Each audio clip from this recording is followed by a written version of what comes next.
Oke, baik. Assalamualaikum warahmatullahi wabarakatuh. Kami dari kelompok satu akan mempresentasikan mengenai budaya multikultural perusahaan Apple. Sebelumnya, perkenalkan nama saya Rizky Ramadan Siregar, asal dari Medan.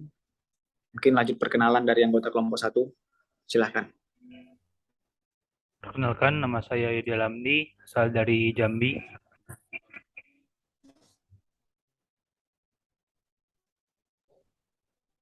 Baiklah, perkenalkan nama saya Rizky Ardian Sarahap, asal dari Bengkulu. Lanjut. Perkenalkan, nama saya Muhammad Faras dari Kota Bekasi. Perkenalkan, nama saya Muhammad Farudin dari Jambi. Oke, baik. Mungkin itu perkenalan dari kelompok satu. Next slide.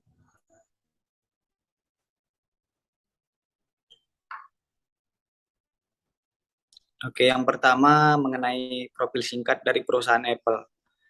Perusahaan ini didirikan pada tanggal 1 April 1976 dan diubah menjadi Apple Computer pada tanggal 3 Januari 1977.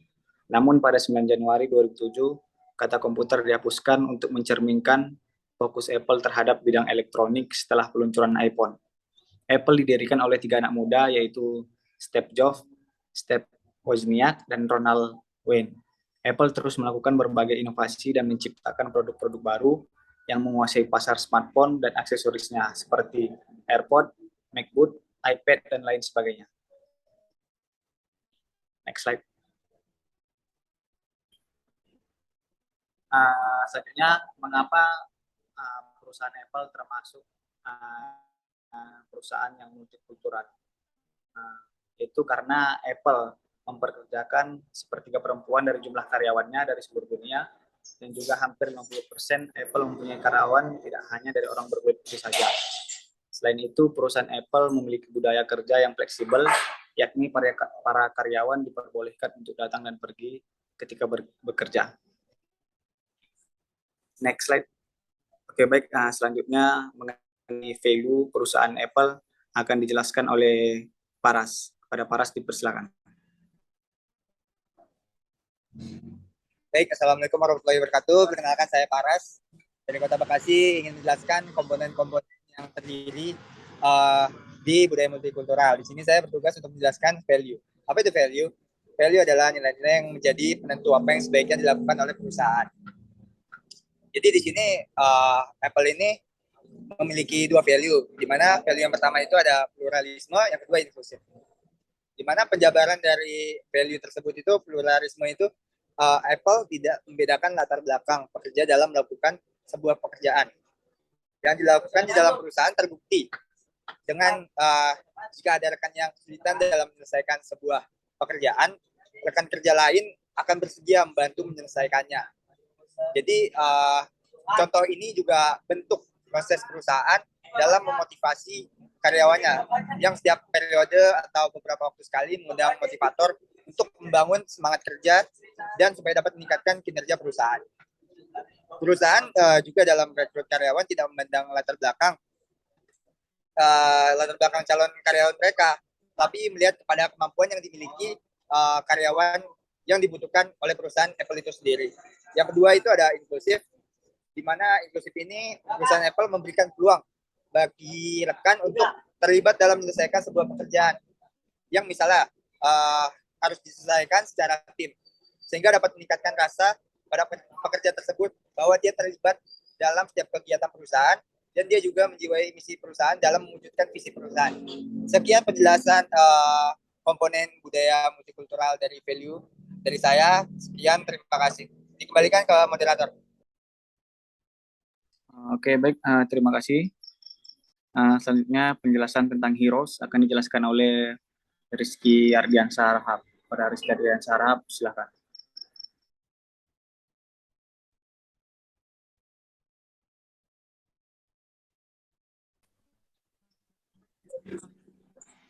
Baik, selanjutnya penjelasan dari saya terhadap heroes dalam produk Apple. Yang pertama itu ada Steve Jobs. yaitu seorang tokoh bisnis dan penemu dari Amerika Serikat. Steve Jobs adalah pendiri dan sekaligus penuh Apple Computer. Apple adalah ingin memahami bahwa seseorang tidak didefinisikan hanya sebagai orientasi seksualitasnya, ras, atau jenis kelamin. Tim Cook percaya bahwa setiap CEO perusahaan yang luar biasa ini nantinya akan melakukan hal yang luar biasa, akan melakukan hal yang sama terlepas dari isu ras, jenis kelamin, atau orientasi seksual. Dan yang kedua yaitu Tim Cook, yaitu CEO Apple dan Dewan Direksi. Dia menjadi sponsor kampanye hak asasi manusia, organisasi hak LGBT terbesar di negara itu, serta Pusat Nasional untuk Wanita dan Teknologi Informasi yang mendorong wanita muda untuk terlibat dalam teknologi atau sains. Dan yang ketiga ada Angela Ahrendts yang pernah berpengalaman selama 5 tahun sebagai kepala organisasional retail Apple. Dan sebagai sosok wanita berpengaruh di industri teknologi, kehadiran Angela Ahrendts tersebut mendorong kesetarataan gender dan keragaman di lingkungan kerja perusahaan teknologi. Kritik sosial homogen Apple ini hanya ada satu direktur perempuan saja yang direkrut dalam pemimpinan sebelumnya. Dan di Angela Ahrendts ini yang paling berpengaruh. Dan 7 lainnya direktur, yaitu laki-laki berkulit putih yang berukur 50 tahun ke atas. Dan selanjutnya, selanjutnya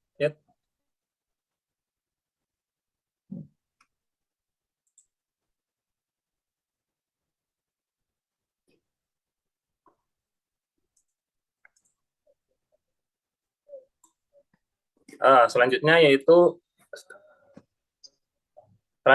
ada Kim Paul, dia adalah seorang spesialis dari Apple Store di West Street di Manhattan. Kim memiliki kondisi medis yang mempengaruhi penglihatan dan pendengaran sejak dia masih kecil. Pelanggan memuji layanan Kim dan mengatakan bahwa dia mewujudkan karakteristik terbaik di Apple. Dan dia menginspirasi rekan kerja dan kliennya juga. Dan selanjutnya Walter Freeman yang memimpin tim pembelian di Cupertino, dan baru-baru ini dia diakui oleh Dewan Pengembangan Pemasok Minoritas Nasional tahun lalu. Kim Walter memberikan lebih dari 3 miliar peluang bisnis dengan Apple untuk lebih 7.000 bisnis kecil di Amerika Serikat bagian Barat. Mungkin itu saja dikembalikan ke moderator. Oke, terima kasih kepada Rizky. Selanjutnya penjelasan dari simbol akan dijelaskan oleh Yodi. Kepada Yodi disilahkan. Terima kasih moderator. Berikutnya saya akan menjelaskan tentang simbol. Nama perusahaan Apple terinspirasi dari kunjungan Steve Jobs ke perkebunan Apple saat menjalani diet buah. Jobs mengira nama Apple itu menyenangkan, semangat, dan tidak mengintimidasi. Logo pertama Apple dirancang oleh Ron Wayne menggambarkan Sir Isaac Newton sudah duduk di bawah pohon Apple. Itu segera digantikan oleh apel pelangi Rob Janoff. Siluet apel berwarna pelangi yang sekarang sudah dikenal dengan gigitan diambil darinya. Janoff memberi Jobs beberapa tema monokromatik yang berbeda untuk logo digigit, dan Jobs langsung menyukainya. Namun Jobs bersikeras agar logo tersebut diwarnai untuk memanusiakan perusahaan. Logonya dirancang dengan gigitan agar tidak tertukar dengan cherry. Garis-garis berwarna disusun untuk membuat logo lebih mudah diakses dan untuk menunjukkan fakta bahwa Apple II dapat menghasilkan grafik berwarna. Logo ini sering disalahartikan sebagai penghormatan kepada Alan Turing dengan bekas gigitan yang mengacu pada metode bunuh dirinya. Baik Janoff dan Apple menyangkal adanya penghormatan kepada Turing dalam desain logo. Saya kembalikan kepada moderator. Baik, terima kasih Yodi. Selanjutnya penjelasan tentang ritual dari perusahaan Apple akan dijelaskan oleh Pak Harudin. Pada Pak Harudin, persilahkan. Baik, sebelumnya terima kasih kepada moderator. Saya akan melanjutkan pemaparan materi dari kelompok saya, yaitu untuk ritual dari perusahaan Apple sendiri. Budaya organisasi di Apple itu yang berpusat itu pada pola berpikir tinggi keren, yaitu bukan hanya sekadar tagline semata. Karena tagline ini terdapat dalam setiap aspek perusahaannya, di mana setiap interaksi antar karyawan dari manajemen eksekutif hingga tenaga penjualan di toko Apple yang terkenal di seluruh dunia Pada awalnya, Apple itu memberikan tim budaya, selanjutnya mereka melakukan assessment budaya dan membuat rumusan value dan slogan baru. Kemudian perusahaan mulai melakukan kampanye internal atas hal tersebut. Dan untuk itu, Apple sering mengundang pakar ataupun motivator yang handal guna berbicara di depan karyawannya tentang budaya baru dan juga perubahan yang baru. Bahkan Apple juga pernah melakukan dialog dengan karyawan mengenai kejadian-kejadian terbaik yang pernah dialami oleh karyawan perusahaan Apple sendiri, yaitu untuk semua level. Oke.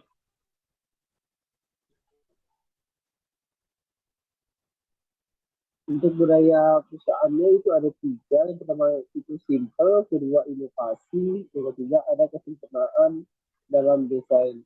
Simple yaitu simple tercermin dalam desain-desain yang interface Apple yang sebenarnya. Yang kedua itu inovasi, yang dimana merupakan salah satu budaya yang membedakan Apple dengan kompetitor lainnya. Yang terakhir itu ada kesempurnaan dalam desain, yang berarti desain merupakan segalanya bagi perusahaan Apple. Terima kasih, saya kembalikan kepada moderator. Oke, terima kasih pada Pak Rudin. Mungkin itu saja presentasi mengenai budaya multikultural perusahaan Apple dari kelompok 1. Mohon maaf apabila ada kekurangan.